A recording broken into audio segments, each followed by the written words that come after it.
오늘은 구속의 경륜 10번째 시간인데요. 오늘의 주제는 십자가의 승리입니다. 우리가 지난 시간에 예수님의 이 성육신에 관한 연구를 했는데요. 그분께서 우리의 죄된 본성을 취하시고 시대의 소망 48페이지에 있는 말씀처럼 우리 본성을 취하셨지만 한 번도 죄에 굴복하지 않는 생애를 사심으로 우리도 예수님과 똑같은 이 죄된 본성이지만 하나님의 능력을 붙잡는다면 예수님의 능력을 붙잡는다면 우리도 승리할 수 있다는 것을 지난 시간에 배웠습니다. 그래서 히브리서 11장 1절 말씀처럼 믿음은 바라는 것들의 실상이듯이 우리의 믿음이 나도 예수님과 같은 완전한 생애를 살 수 있다. 우리의 인성과 예수님의 신성이 결합이 된다면 우리도 능히 죄를 승리할 수 있다는 것을 이런 믿음만 있는다면 주님께서 실상으로 만들어 주신다는 약속의 말씀을 우리는 참으로 믿습니다. 그래서 오늘은 이 십자가의 승리를 지난 시간에 이어서 또 연구를 해보도록 하겠습니다. 이 구속의 경륜은 계속 이어지는 부분이기 때문에 이해가 안 되신다면 그 전에 글을 이렇게 들어본다면 이해를 잘 하실 수가 있을 것입니다. 하나님의 아들께서는 범사에 형제들과 같이 되셔서 이 사단의 시험과 유혹에 승리를 하시고 죄를 이기셨습니다. 그분은 참으로 범사의 형제들과 같이 되셨죠. 죄된 본성을 지니시고 그분께서 이제 우리 인성을 죄된 본성을 취하시고 여자에게서 나셨다는 뜻이 바로 이 범사의 형제들과 같이 되셨다는 의미입니다. 그리고 로마서 8장 3절에서도 그분은 죄 있는 육신의 모양으로 보내어 육신의 죄를 정하셨다는 것이 아버지 하나님의 이 뜻이거든요. 왜냐하면 죄를 인해서 자기 아들을 죄 있는 육신의 모양으로 보내어 육신의 죄를 정했다고 했습니다. 육신의 죄를 정했다는 것은 그 육신이 죄된 본성의 육신을 지녔다는 것을 의미하는 것이죠. 그래서 예수님은 이 사단의 시험과 유혹에 승리하시고 죄를 이기셨죠. 드디어 지상에서의 이 그의 생애의 이제 마지막이 가까웠을 때 그분은 이 세상 모든 인류의 죄를 짊어지셨는데요. 죄는 너무나 흉악한 그 시기에 하나님께서는 당신의 아들이시라도 그에게서 얼굴을 돌리실 수밖에 없으셨는데요. 이 시대의 소망이라는 이 예언의 신에 보면은 그때의 상황을 잘 묘사하고 있는데 읽어보도록 하겠습니다. 시대의 소망 685페이지에 있는 말씀인데요. 이 말씀을 이제 우리가 예전에 잘못 우리가 알고 있는 예수님은 모양만 육신이 아니라 참으로 그 속에 있는 이 본성도 죄 있는 똑같은 육신으로 이렇게 태어나신 것을 우리가 생각하고서 이 말씀을 우리가 읽는다면 더 많은 감동이 있을 것입니다. 그럼에도 불구하고 정말 그분은 한 번이라도 죄를 짓지 말아야 할 운명에 놓여 있었지 않습니까? 왜냐하면 우리 인류의 죄를 담당하기 위해서는 그분이 한 번도 그리고 하나님의 율법을 온전히 순종한다는 것을 이 사단이 처음에 제기한 하나님의 율법에 대한 사람은 하나님의 율법을 순종할 수 없다는 것을 입증하기 위해서 오셔야 했기 때문에 정말 그분은 우리와 똑같은 이런 죄된 본성을 취하셨지만 한 번도 정말 이 생각으로라도 시험에 굴복하지 않았거든요. 왜냐하면 그분의 사명은 온 인류를 자기가 한 번 정말 이 죄된 생각 한 번이라도 죄된 행동을 떠나서 생각으로라도 한 번이라도 만약에 죄된 성향으로 기울였다면 그분은 우리 인류는 정말 아무 소망이 없었을 것입니다. 우리가 이런 것을 생각하고서 이 말씀을 다시 한번 읽는다면 얼마나 그분의 우리를 사랑하시는지를 더 깊이 깨달으면서 이 말씀을 다시 한번 더 감동 있게 느끼실 수가 있을 것입니다. 읽어보도록 하겠습니다. 구주께서는 제자들과 함께 겟세마네 동산으로 천천히 걸어가고 계셨다. 6월절에 크고 둥근 달은 구름 한 점 없는 하늘에서 비치고 있었다. 순례자들의 천막으로 이루어진 마을은 고요하기만 했다. 이제 예수께서는 하나님의 붙드시는 임재의 빛을 차단당한 것처럼 보였다. 이제 그분은 범죄자들과 같이 헤아림을 받으셨다. 타락한 인류의 죄짐을 당신이 지셔야만 하였다. 죄를 알지도 못하는 그분이 우리 사람의 죄를 지셔야만 하였다. 죄가 그분에게 매우 무섭게 보이는 그만큼 그분이 지셔야 할 죄악의 무게는 컸으며 그분은 이것이 당신을 아버지의 사랑에서 영원히 쫓아내지는 않을까 염려하도록 유혹받았다. 범죄에 대한 하나님의 진노가 얼마나 무서운가를 깨달으시고 예수께서는 내 마음이 심히 고민하여 죽게 되었다고 부르짖으셨다. 그분은 죄로 말미암아 아버지에게서 분리되었다는 것을 느꼈다. 그 심연은 매우 넓고 매우 검고 매우 깊었으므로 그분의 심령은 그 앞에 떨고 있었다. 이 고민을 피하기 위하여 그분은 그의 신성의 능력을 행사하지 말아야 하였다. 인간으로서 그분은 인간의 죄악의 결과를 감당해야만 하였다. 인간으로서 그분은 범죄에 대한 하나님의 진노를 견디어야 하였다. 그리스도께서는 이제 그분이 전에 항상 서시던 바와는 다른 태도로 서셨다. 그분의 고통은 다음과 같은 선지자의 말 가운데 가장 잘 묘사되어 있다. 스가랴서 13장 7절 말씀에 만군의 여호와가 말하노라. 가라 깨어서 내 목자 내 짝된 자를 치라. 죄 많은 인간들의 대속자 그리고 보증인으로서 그리스도는 거룩한 공의 안에서 고통을 받고 계셨다. 그분은 공의가 무엇을 의미하는지 아셨다. 지금까지 그리스도께서는 다른 사람의 중보자가 되셨으나 이제 그분은 자신을 위한 중보자를 가지고자 원하셨다. 인간의 영혼을 위해 지불할 값을 깊이 생각하시는 예수님을 보라. 고통 중에 마치 그분은 하나님에게서 더 멀리 떨어지지 않으시려는 것처럼 차디찬 땅바닥에 엎드리셨다. 찬 밤이슬이 예수님의 극도로 지친 몸 위에 내리나 그분은 그것을 개의치 않으셨다. 그분의 창백한 입술에서는 내 아버지여 만일 하실만 하시거든 이 잔을 내게서 지나가게 하옵소서라는 고통의 부르짖음이 새어나왔다.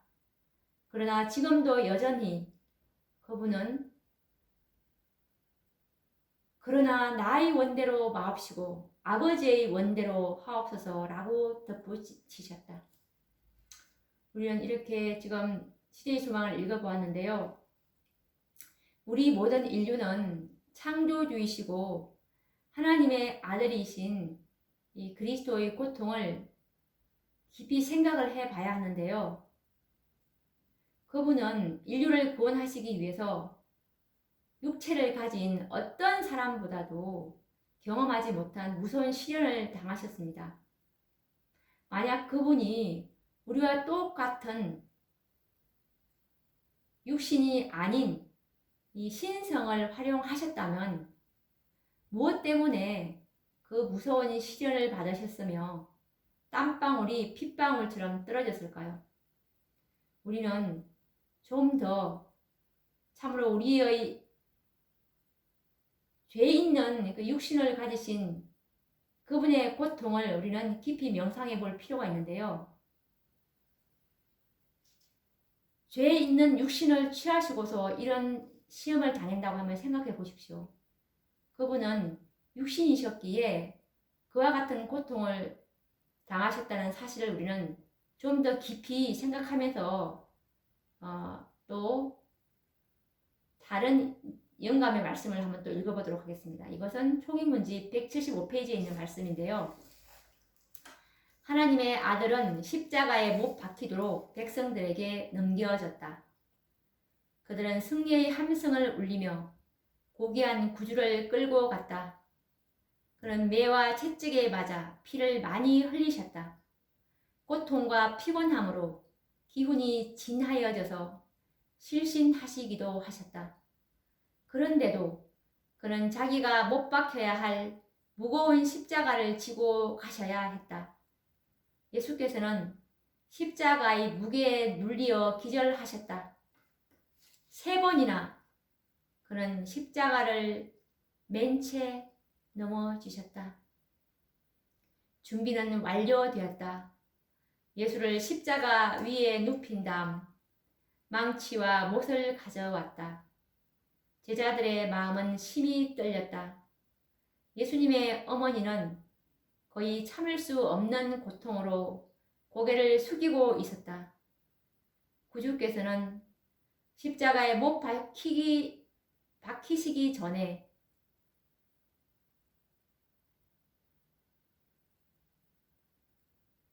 제자들은 마리아를 그 장면이 보이지 않는 곳으로 데려가 큰 못이 그의 부드러운 손과 발의 뼈와 근육을 뚫고 들어가는 소리를 듣지 못하게 하였다. 예수께서 불평은 하시지 아니하셨으나 고통 중에 신음하셨다. 그분의 얼굴은 창백하였고 그의 이마에서는 굵은 땀방울이 흘러내렸다. 사단은 그리스도의 고난을 보고 기뻐 날뛰었다. 예수를 십자가에 못 박은 뒤 그 십자가를 준비된 구덩이에 힘껏 내리 꽂았다. 그때 그의 연한 살은 찢어졌고 그로 인해 예수께서는 말할 수 없는 고통을 느끼셨다. 예수님의 죽음을 할 수 있는 대로 욕되게 하기 위하여 2 강도를 그분의 양쪽에 각각 매달았다. 강도들은 심히 저항했으나 군인들은 그들을 강제로 끌어다가 팔을 뒤로 제치고 십자가에 못 박았다. 그러나 예수께서는 순순히 응하셨다. 아무도 강제로 그의 팔을 제칠 필요가 없었다. 강도들이 그들의 사형 집행자들을 욕하고 저주할 때 구주께서는 고통 중에서도 그의 원수들을 위하여 기도하셨다. 아버지여 저희를 사하여 주옵소서. 자기의 하는 것을 알지 못함이니이다. 그리스도께서 견디신 것은 육체적인 고통만은 아니었다. 그분 위에 온 세상의 죄가 놓여졌던 것이다. 예수께서 고통 가운데서 목마르다고 말씀하셨을 때 그들은 신포도주를 해융에 적시어 그분께 드렸다. 그는 그것을 맛보시고 거절하셨다. 천사들은 그들의 사랑하는 사령관의 고통을 지켜보다가 더 이상 보고 있을 수 없어서 그들의 얼굴을 가리웠다. 태양도 이 무서운 광경을 비추기를 거절하였다. 예수께서는 큰 소리로 다 이루었다고 부르짖으셨으며 이 소리는 살인자들의 마음속에 공포감을 일으켰다. 그때 성전의 휘장이 위에서 아래까지 찢어졌다. 땅은 흔들리고 바위가 부서졌다. 칠흑 같은 암흑이 지면을 덮었다. 예수께서 운명하심으로 제자들의 마지막 소망은 영원히 사라져버리는 것처럼 보였다. 그의 고통과 죽음의 장면을 목격한 많은 추종자들의 마음은 슬픔으로 가득 찼다. 사단은 전처럼 기뻐하지 않았다. 이어서 시대의 소망 756페이지 말씀인데요. 표면상으로는 하나님께 버림받은 것 같으신 그리스도께서는 무서운 암흑 중에서 인간이 마셔야 할 고통의 잔을 남김없이 마셨다. 이 무서운 시간 동안 그분은 이제까지 그분에게 주셨던 아버지의 간합하심의 증거에 의지하였다. 그분은 아버지의 품성을 잘 알고 계셨으며 그분의 공의와 자비와 크신 사랑을 이해하고 계셨다.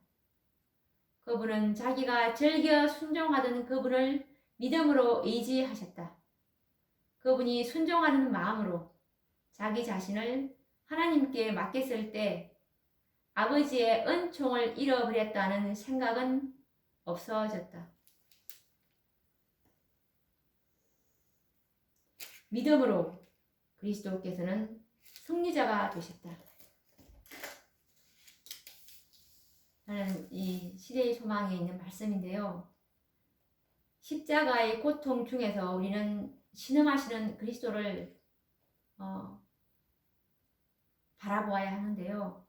예수님은 이 연약한 육신의 몸으로 사단을 이기셨습니다. 사단은 그분에게 어느 한 가지도 승리를 할 수가 없었습니다. 그분은 육신으로 죄 없는 생애를 사셨고 또 승리하셨습니다.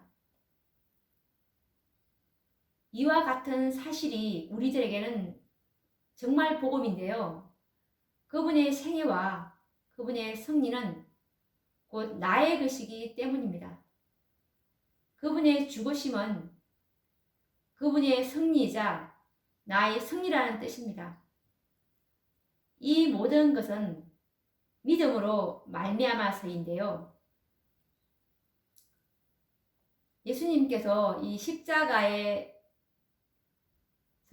이 죽으심을 사단이 기뻐할 수만 없는 것은 이 예수님의 죽으심은 곧 사단 자신의 패배를 의미하기 때문이었습니다. 예수님께서는 육신으로 이 땅에 오시면 사단은 예수님을 유혹할 수 있으리라고 믿었죠. 그런데 그분은 생각으로라도 범죄하지 않으셨고, 그리고 더 나아가서 예수님을 믿는 자들에게도 죄 없는 생애를 가능하게 하셨던 것입니다.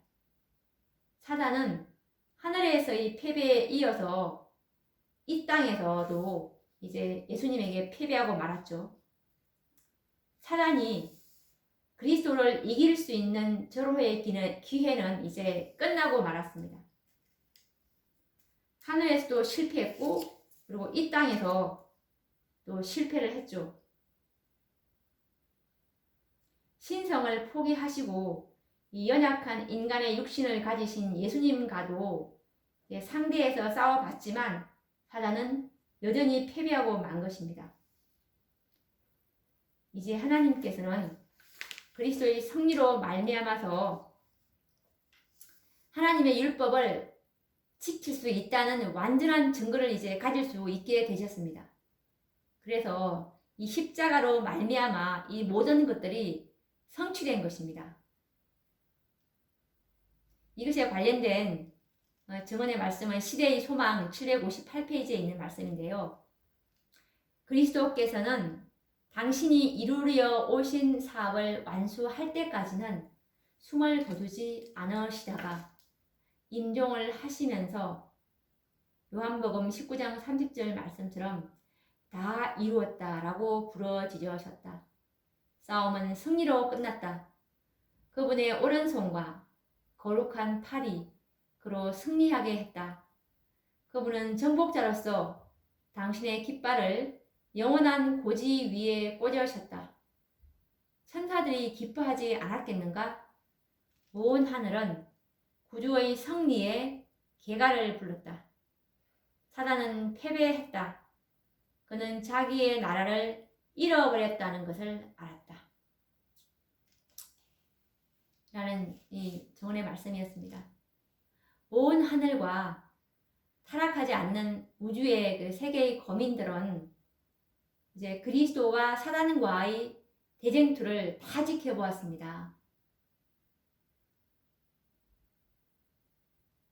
하나님의 율법은 순종할 수 없다는 사단의 기만은 이제 예수님의 죄 없는 인간으로서 오셨지만 죄 없는 생애로 이제 완전히 이 사단의 기만이 폭로가 되고 말았죠. 이 말씀은 시대의 소망 762페이지에 나와 있는데요. 그리스도께서는 당신의 생애와 죽음을 통하여 하나님의 공의는 그분의 자비를 손상시키지 않을 뿐 아니라 죄는 용서받을 수 있고 하나님의 율법은 의로우며 온전히 순종할 수 있다는 사실을 입증하셨다. 율법에 대한 사단의 비난은 반박을 당했다. 하나님께서는 인류에게 그분의 사랑에 명백한 증거를 주셨다. 여기서 보시면 정말 예수님이 하나님의 율법은 의롭고 그리고 온전히 순종할 수 있다는 사실을 입증을 했다는 말씀을 분명히 하고 있고, 이렇게 해서 이제 사단의 율법에 대한 이 사단의 비난은 완전히 기만이었다는 것을 드러냈다는 뜻입니다. 이 십자가에서.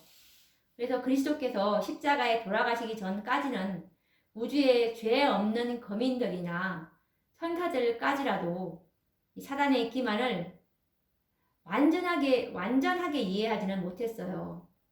이 십자가에 돌아가시기 전까지는. 이것은 시대의 소망 758페이지에 나와 있는데요. 그리스도께서 죽으시기 전까지는 사단의 성격이 천사들과 타락하지 않는 세계에 분명하게 나타나지 않았었다. 대반역자는 매우 교묘한 속임수로 자기 자신을 가리웠기 때문에 거룩한 존재들도 그의 본질을 파악할 수 없었다. 그들은 그의 반역의 성격을 분명히 알지 못했다. 십자가 전까지는 분명히 알지 못했다고 나와 있습니다. 이 천사들과 우주 거민들이. 이것에 관련된 또 다른 증언의 말씀은 시대의 소망 761페이지에 나와 있는데요. 하나는 자기의 가면이 벗겨진 것을 알았다. 그의 행적은 타락하지 않는 천사들과 하늘 온 우주 앞에 공개되었다. 그는 살인자임이 판명되었다. 하나님의 아들의 피를 흘림으로써 그는 하늘 존재들의 동정을 더 이상 받을 수 없게 되었다. 그때부터 그의 사업은 제한을 받았다.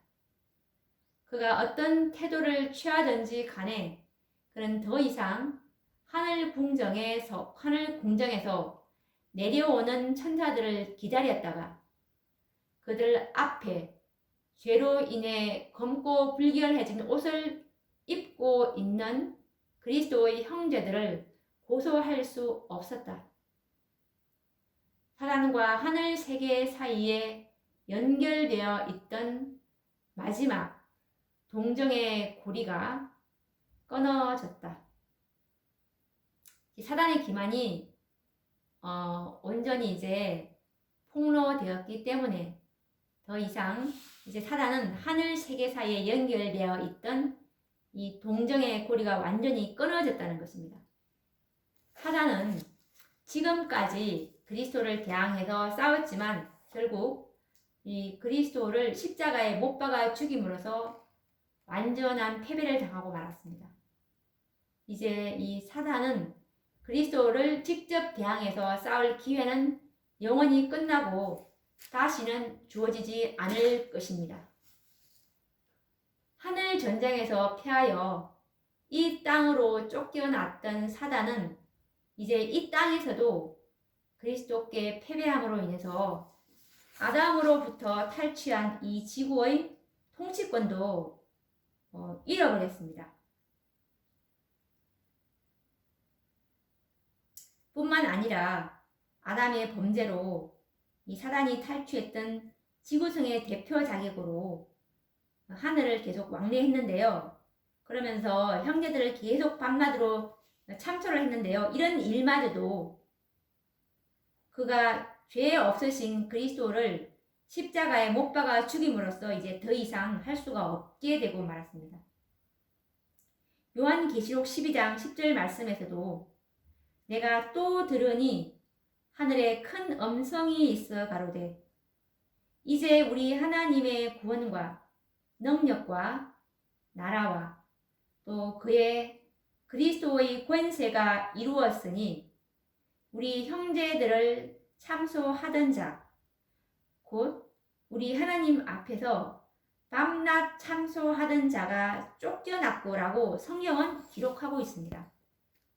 하늘에서의 이 최초의 전쟁은 제1차 율법 전쟁이었고 그리스도께서 죄 있는 육신으로 오신 지상에서의 싸움은 제2차 율법 전쟁이라고 우리는 부를 수가 있는 것입니다. 오늘은 우리가 이 십자가의 승리를 통해서 우리가 다 이루었다는 것을 이제 보게 되었는데요. 그런데 이 십자가의 승리로 대쟁투는 끝나지 않고 영원히가 아니라 지금까지도 계속 또 전개되는 이유가 무엇인지에 대해서 또 다음 시간에도 우리가 사단의 어떤 새로운 기만으로 인해서 이 대쟁투가 계속 지금 진행되고 있다는 사실을 다음 시간에 대해 배워보려고 하는데요. 그럼 오늘은 또 여기서 끝마치기로 하고 다음 시간에 뵙도록 하겠습니다. 감사합니다.